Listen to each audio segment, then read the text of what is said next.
আসসালামু আলাইকুম এভরিওয়ান।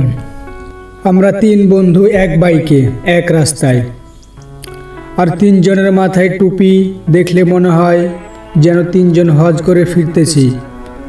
তবে না, আসলে আমরা ঈদের আগে গ্রামে যাচ্ছি। কিন্তু ভাই, এক বাইকে তিনজন।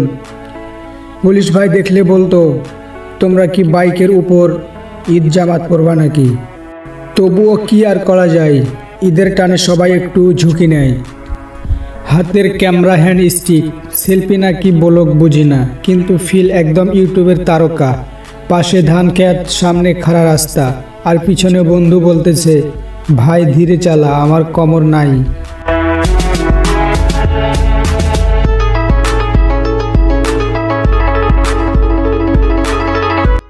একটু পরে বাইক থামায়, হাঁটা শুরু ট্রেন লাইনের উপর দিয়া। নিজেকে তখন পুরাই নায়ক লাগতেছে। পিছনে গাছ, সামনে রেল লাইন, আর আমার হাতে সেলফি স্টিক।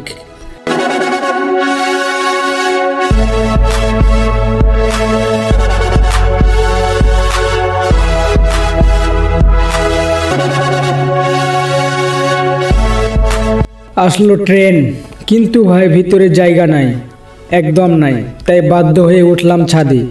উপরে বাতাস, পাশে মানুষ, নিচে ভয়। এক ভাই বলতেছে, ছাদ এখন ভিআইপি সিট। আরেকজন জোরে চিল্লাই বলে, মা আমি ছাদে, টিকিটের দরকার নাই। এই যে দেখতেছেন, ট্রেনের ছাদে ঈদের পিকনিক বসেছে।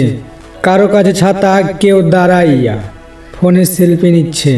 ট্রেনের টিকিট না পেয়ে সবাই ছাদে সার্ভিস নিয়েছে। বসন্ত বাতাসে দাঁড়াইয়া কারো মনে নাই ভয়।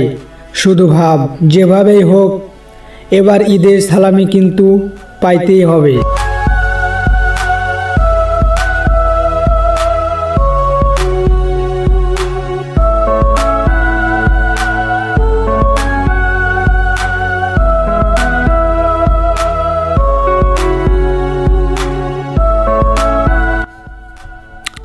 প্ল্যাটফর্মের ভিড় ও দৃশ্য। প্ল্যাটফর্মে এমন ভিড়, মনে হয় ট্রেনে না, কনসার্ট চলতেছে। এক পাশে মুরব্বী সিটে ঘুমাইতেছে, আরেক পাশে ব্যাগ হাতে দাঁড়াইয়া আছেন জনতা। মাঝে মাঝে মাইক ঘোষণা আসে, কিন্তু কেউ শোনে না। এখন আমরা শুধু তাকাই ট্রেনের দিকে আর ভাবি, এইটাই বুঝি মুক্তির পথ। ট্রেন থামছে, আর কি হইল? ঝাঁপাইয়া সবাই ঢুকতেছে, কেউ দরজা দিয়া, কেউ জানালা দিয়া ঢুকতেছে, যেন যুদ্ধ চলতেছে।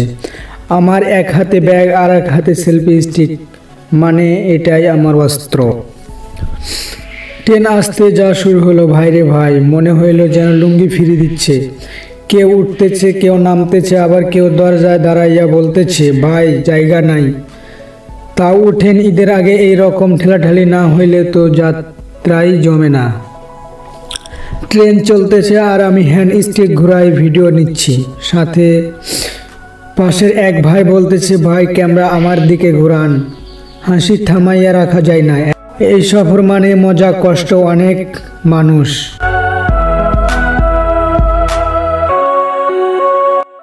অবশেষে ফুলবাড়ি স্টেশন। এই নামটা দেখলে বুকের ভিতর শান্তি পায়। মায়ের হাতের ভাত, ছোটবেলার মাঠ, আর ঈদের সেই হাসি। স্টেশন থেকে আবার রওনা হলাম গ্রামের পথে। পিছনে ট্রেন, সামনে সবুজ। এটা শুধু রাস্তা না, এটা মনে হইতাছে সময়ের টাইম ট্রাভেল। আর মুখের চিরচেনা হাসি, আর একটু রোদ মাখা ঈদ। এটাই তো জীবনের আসল গল্প।